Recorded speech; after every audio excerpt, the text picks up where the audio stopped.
लेकिन हमने करते करते रस्म से आगे इसे मजहब बना लिया, तालीम बना लिया, और जब तालीम बना लिया तो आप जो ना पढ़े वो आपको अजीब लगता है। इसी तरह मैं बताता हूं सबसे अहम क्या होता है, रेवलेशन कैच करना। सिलेबस को पढ़ना अहम नहीं, अहम है, लेकिन उससे अहम नहीं कि सिलेबस का जवाब आपके पास हो। आमीन। जवाब से ज्यादा आपकी किताब अहम नहीं होती। आमीन। किताब के साथ आपका जवाब भी होना चाहिए।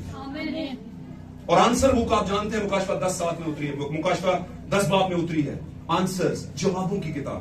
आमीन। और जवाब किस में थे? उस किताब के अंदर जो आदम के वक्त से वापस ले ली गई और फिर यीशु मसीह हमारे आदम के जरिए से जमीन पर वापस लाई गई और सिर्फ दुल्हन को दी गई, सिर्फ दुल्हन को। आमीन। यीशु मसीह मेरे अजीजों, हम वहीं पर चलते। यीशु मसीह गधे के बच्चे पर बैठे हैं और लूका बयान करता है कि यीशु ने कहा जाओ वहां पर एक गधा और उसके गधी और उसका बच्चा होगा, उसे खोल लाना। और अगर कोई तुमसे पूछे कि ये क्या करते हो तो बोलो खुदावन को इसकी क्या है जरूरत, गधे की जरूरत है खुदावन। हवाले नोट करना, अभी टाइम नहीं कि मैं आपको पढ़ाता रहूं, मेरे पास सब लिखे हैं। गधे की जरूरत है इसको। हम तो कैसे कहते हैं बंदे नहाते तोते बोले हैं, सत्ते के ओछने बंदे खुद भी है।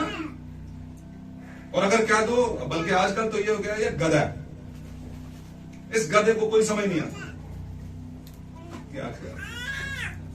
कुछ गधों को वाकई तंजीमों की समझ नहीं आती, कुछ गधों को तंजीमी रस्मी कलीसियाओं की वो दिनों की ट्रेडिशनली सेलिब्रेशन की समझ नहीं आती, क्या करते हैं और उनके मुताबिक हम गधे हैं। उनके मुताबिक वो कहते हैं ये दुनियावी ट्रेडिशन के फ्रेम से निकलकर बाहर है, कुछ और ही है। तो हम कहते हैं खुदा उनका शुक्र हो, आप लोग बाबल के बुर्ज के अंदर एक फ्लोर के अंदर हो, लेकिन हम उस बाबल के बुर्ज के बाहर हैं, हम उस फ्लोर के अंदर नहीं, क्योंकि बाबल का बुर्ज तो गिरेगा, द टावर ऑफ बेबीलोन वो गिरेगा, क्योंकि वो तंजीमी टावर है। आमीन। भाई ब्रैनम का एक मैसेज है, हम तंजीम क्यों नहीं? Why we are not a denomination? हम क्यों नहीं? बहुत बड़ा सवाल है। लोग कहते हैं भाईजान तुसी भी शामिल हो, जो कार्ड ले लो world united world churches council तक ले लें, आप भी बात समझ रहे हैं। तो हम कहते हैं इसका कार्ड मिल जाए यार, मुकाशफाती इल्हामी कार्ड मिला है, मुकाशफा 10 में उतरा है वो देने के लिए कार्ड, ये ले लो। क्या ख्याल है? यीशु मसीह गधी के बच्चे के ऊपर बोल रहे हैं। अगर कोई पूछे कि तुम ये क्यों करते हो तो बोलो खुदावंद को इसकी जरूरत है। अब खुदावंदों का खुदा बैठा किस पर? गधी के बच्चे पर आ रहा है यरूशलेम में। गधी है हलीमी और सुलह की अलामत, सॉरी गधी का बच्चा हलीमी और सुलह की अलामत। जब कोई बादशाह किसी से सुलह करने दूसरी हुकूमत से जाता, बादशाह जाता था तो गधे पर बैठकर नहीं जाता था, बल्कि सॉरी घोड़े पर नहीं बल्कि गधे पर बैठकर जाता। बातों को कैच करते जब मैं जल्दी जल्दी इसको आपके सामने पेश करता हूं ताकि आपका टाइम जाया ना हो। यीशु गधे के बच्चे पर क्यों आया? यह मुकाशफा था, एक तमसील थी, क्योंकि यीशु सुलह लेकर आया, अपने बदन की कीमत देकर सुलह गधे के बच्चे पर बैठकर, आमीन, सुलह की मनादी करने के लिए आया। और सुलह और हलीमी के साथ, सुलह वही करता है जो हलीम हो, आमीन, जो टॉलरेंस रखता हो, बर्दाश्त रखता हो, मोहब्बत रखता हो, प्यार रखता हो, आमीन। ईमान, उम्मीद और मोहब्बत तीनों दायमी, लेकिन अफजल इनमें और वो यीशु। हालेलुया। और वो मोहब्बत आई थी हलीमी की सूरत में, सुलह लेकर। जब आई है सुलह लेकर, तो सुलह कराने वाले को पता है कि कौन मेरी सुनेगा, किस टाइम पर सुनेगा और किस टाइम पर नहीं सुनेगा। पाक कलाम में लिखा है, मैं इस बात वाकया को बयान कर दूं कि यीशु जब आए तो इससे पहले कि यरूशलेम में दाखिल होते बाहर खड़े होकर यरूशलेम पर नजर की, और लिखा है यरूशलेम पर रोए। यीशु मसीह यरूशलेम पर क्या है? इधर ध्यान दे। यीशु मसीह किस पर रोए? यीशु मसीह बोले, इधर ध्यान दे। कोई इधर भाइयों की आवाज नहीं आ रही, भाइयों की आवाज नहीं आ रही। यीशु मसीह किस पर रोए? यरूशलेम पर रोए। उस जमाने के यरूशलेम पे यीशु रोए, क्यों रोए? एक सवाल। दूसरा, यीशु मसीह यरूशलेम पर रो रहे हैं। और वो यरूशलेम कौन है? उस टाइम पर वो थे।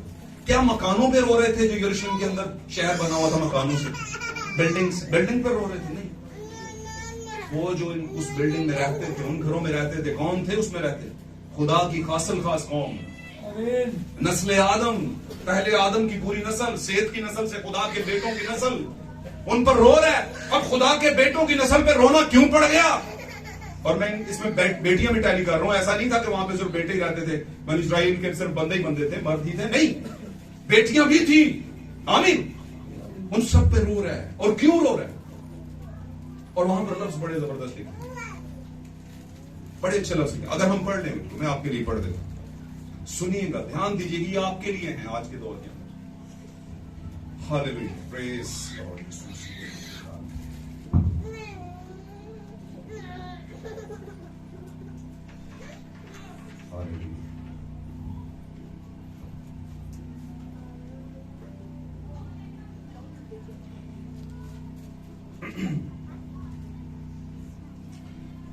लूका की इंजील 19वें बाब के अंदर यहां पर लिखा है 34वें आयत, उन्होंने कहा कि खुदावन को उसकी, इस बच्चा को क्यों खोलते हो? उन्होंने कहा खुदावन को इसकी जरूरत है। वो इसको यीशु के पास ले आया और अपने कपड़े उस बच्चे पर डालकर यीशु को सवार किया। जब वो जा रहा था तो अपने कपड़े राह में बिछाते जाते थे, वो अपने कपड़े राह में बिछाते जाते थे। और जब वो शहर के नजदीक जैतून के पहाड़ के उतार पर पहुंचा, गौर से सुनिए, तो शागिर्दों की सारी जमात उन सब मोजरों के सबब से जो उन्होंने देखे थे खुश होकर बुलंद आवाज से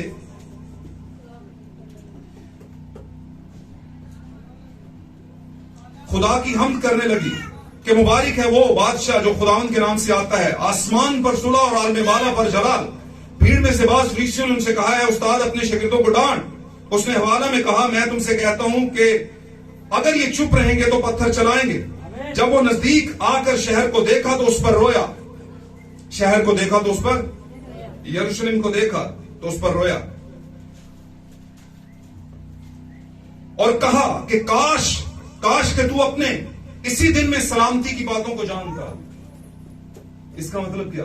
सलामती की बातें, हकीकी बातें यीशु मसीह जो लेकर आया है। उसने कहा काश के तू जानता है यरूशलेम, तू है तो तू नस्ल आदम, तू पहले आदम की नस्ल है, लेकिन देख तेरा दूसरा आदम आ चुका हुआ है और सलामती की बातें कर रहा है, लेकिन तू नहीं जान रहा उसे, तू नहीं पहचान रहा। सब जानते यरूशलेम वाले उसे पहचान नहीं रहे थे, उनमें से बथेरे उसे नहीं पहचानते थे। हालेलुया, क्योंकि उसकी पैदाइश अजीब थी, उसकी बातें अजीब थी। आमीन। वो रस्मों रवाज के मुताबिक बातें नहीं करता था, बल्कि वो खुदा के रस्मों रवाज के मुताबिक बातें करता था। हालेलुया, वो नबूवत के मुताबिक बातें करता था। और उसने कहा काश के तू अपने इसी दिन में सलामती की बातें जानता, मगर अब वो तेरी आंखों से छुप गई हैं। सलामती की बातें हैं यरूशलेम, अब तेरी आंखों से छुप गई हैं, क्योंकि वो दिन तुझ पर आएंगे कि तेरे दुश्मन तेरे गिर्द मोर्चा बांध कर तुझे घेर लेंगे। ये बिलीवर्स के साथ होगा। आमीन। और यीशु ने पहली आमद में, ये जब आ रहा था यीशु ओशाना के मंजर के ऊपर यरूशलेम में आया, तो यीशु अपने पहली कलीसिया के ऊपर रोया। आमीन। अगर पहले वक्त में ऐसा हुआ है तो आज भी ऐसा है, आज भी ऐसा है। आमीन। मोर्चा बांध कर तुझको घेर लेंगे और हर तरफ से तुझे तंग करेंगे, और तुझको और तेरे बच्चों को जो तुझ में है जमीन पर दे पटकेंगे, और तुझ में किसी पत्थर पर पत्थर बाकी ना छोड़ेंगे, इसलिए कि तूने उस वक्त को ना पहचाना।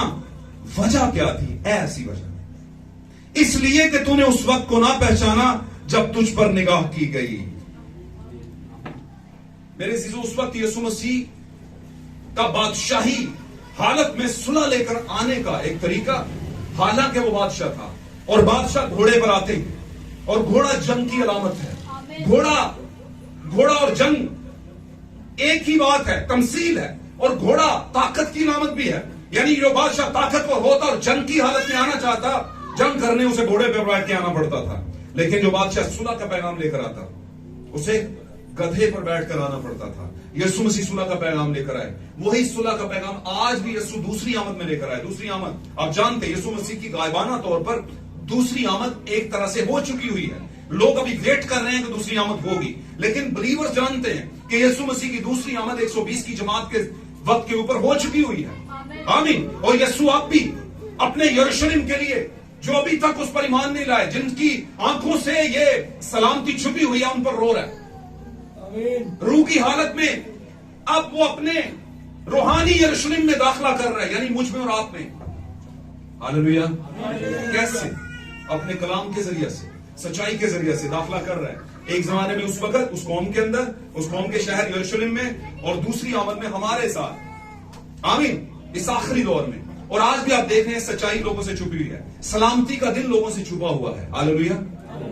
लोग समझ नहीं पा रहे कि सच क्या है और झूठ क्या है। यीशु मसीह ने कहा पहली आमद में, वही बात वो इस आमद में भी कहता है कि वो तेरे बच्चों को जमीन पर पटक देंगे और तेरे पत्थर पर पत्थर कोई बाकी ना छोड़ेंगे।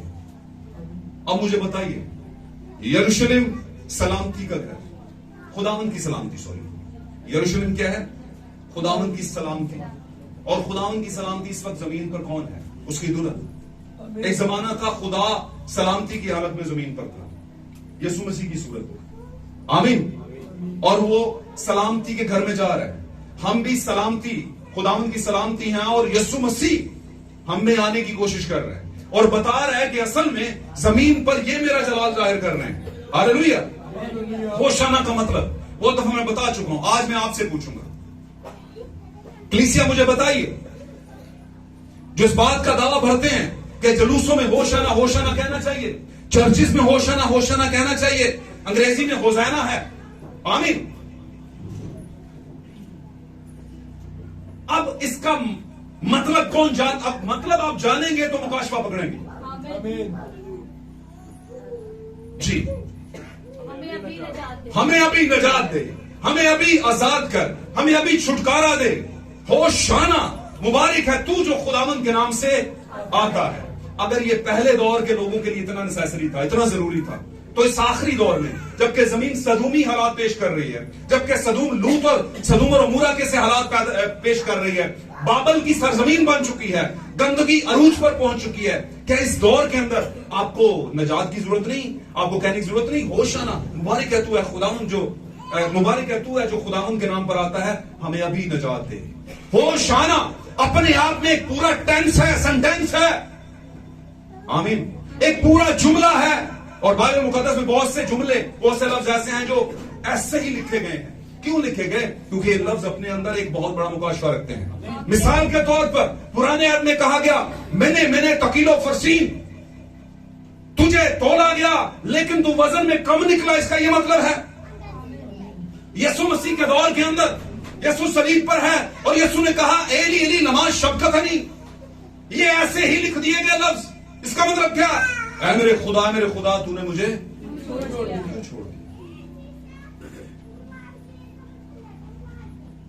हालेलुया। तो मेरे ऐसी जो बातों को पकड़े, ये आपके लिए जिंदगी लेकर आएंगे। चर्च में 2 घंटे गुजारे, हासिल उसूल कुछ नहीं, आपने फर्ज अदा किया और फर्जी लोगों को खुदा पसंद नहीं करता। कुछ प्रैक्टिकल लोगों को पसंद करता है। प्रैक्टिकल कौन सा? प्रैक्टिकल क्या? सुबह से शाम दुआएं, रोजे बुरे नहीं है, रखने चाहिए, लेकिन वो सब कुछ नहीं है। जो आपको पढ़ाया गया, समझा क्या और समझ कर दिल में रखा क्या, इसका यह मतलब है।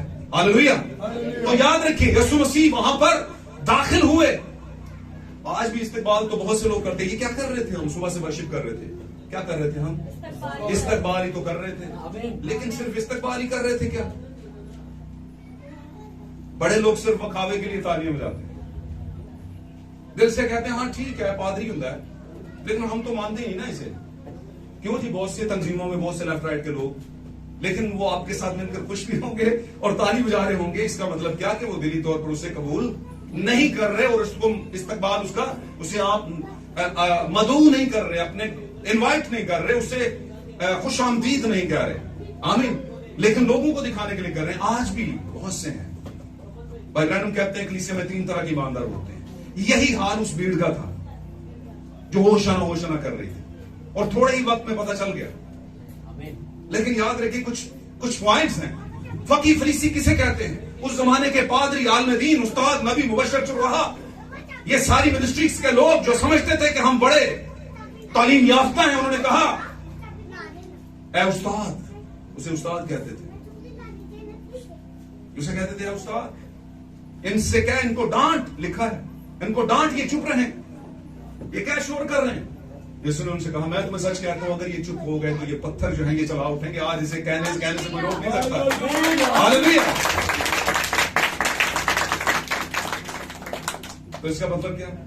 इसका मतलब यह है कि होशाना का मतलब है, होशाना का मतलब है होशाना, बेसिकली होश एंड नून अलिफ ना। आमीन। हिब्रू लफ्ज है और इसका मतलब क्या है? अभी नजात है। थोड़ा सा हवाला आगे लेकर जाते हैं। हमने जो दाऊद 92 में पढ़ा, ज़बूर 92 में पढ़ा और 12 और 13 आयत पढ़ी, ऐसे ही वहां पर लिखा है, क्या हमने पढ़ा? यहां पर लिखा है, सॉरी मैं आपके लिए थोड़ा सा ध्यान करवा दूं। सादक खजूर के दरख्त की मानिंद होगा, इट विल बी, ये होगा। इसका मतलब है पेशन कोई कर दी दाऊद ने कि सादक। अब मैं बताऊं आपको एक थोड़ा सा मैं आपको फर्क बता दूं, पक्के केड़े केड़े नहीं थे, पक्के केड़े केड़े नहीं। अभी मेरी बातों से जो बता रहे हैं, हाथ खड़ा करो, ये बातें आपको कोई भी नहीं बताएगा, जाओ ढूंढ लो। इसलिए मैं कहता हूं रख लो, चंगे रहो। फर्जी जुलूस थे, मैं भी हूं सुबह ही आंदा थे 2 मिनट की इबादत, 2 गीत है नहीं बल्कि 35 गीत 5 मिनट का कलाम। भाई जी मिनट लाओ, वही शादी में चला गया, मैं थोड़ा लेट हो गया, मुझे पहली परेशानी थी, क्या है ना, मंगनी का दिन था, बाहर बहुत बड़ा लाखों रुपया लगाया हुआ था, बाहर कुर्सियां डाल के 5-4 बंदे बैठे हुए जिनकी बेटी थी, हैं? सुन लो गल, चंगे रहोगे। मैं आया, बाइक खड़ा किया पार्किंग में, ऊपर प्रोग्राम था, अपने इलाके की बात कर रहा हूं, काटने पहनी, ऊपर वेस्ट कोटे जिसमें है ना, वो क्या होते हैं वो आजकल वोट छोड़ देने क्या कहते हैं, सेनेटर, पार्लियामेंटेरियन बने होते हैं, है ना। बैठ के मैं आ गया, मैंने कहा सर वो, आगे देखा तंबू खाली, अभी तक कोई नहीं आए लड़के वाले वो लेके रस्म रिवाज। क्यों जी, आते हैं ना वो लेके सामान वगैरह, टोल टमाका कुछ नहीं। अभी मैंने आके बाइक खड़ा किया, मैं सॉरी सर मैं लेट हो गया, तो मुझे पता क्या कहते हैं, भाई जी कोई मसला नहीं, 2 मिनट लाओ। मैं कहा जी भाई जी तुसी पीन से 2 मिनट लाए सन।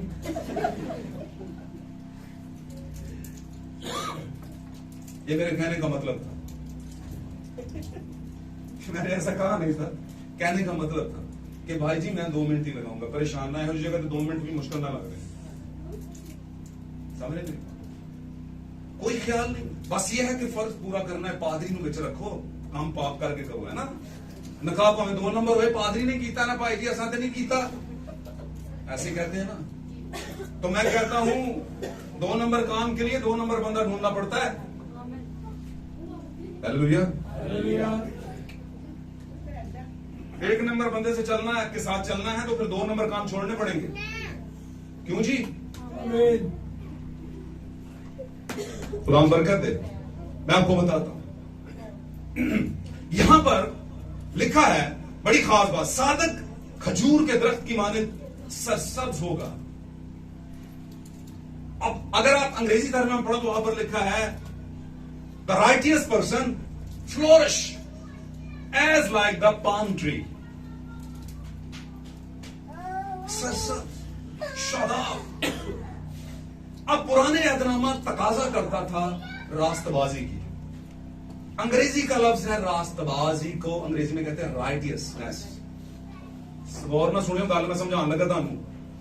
अब राइटियसनेस तो रास्तबाजी है, लेकिन सादक कुछ और है। सादक कहते हैं सच्चे को, सच्चाई को मानने वाला, उसे कहते हैं सादक। उर्दू की बाइबल में तर्जुमा हुआ सादक, और अंग्रेजी की बाइबल में है राइटियसनेस, यानी रास्तबाज। इसका मतलब क्या है? इसका मतलब यह कि खुद मैंने पिछले मैसेज में समझाया था कि रास्तबाज बहुत बड़ी बात है। पुराना अहदनामा तकाज सुनियो गल, गौर ना सुनियो सारे गल मैं छड़ दो। रास्तबाजी का तकाजा पुराना अहदनामा खासुल खास तरीके से करता है। शरीयत रास्तबाजी का तकाजा करती है। आमीन।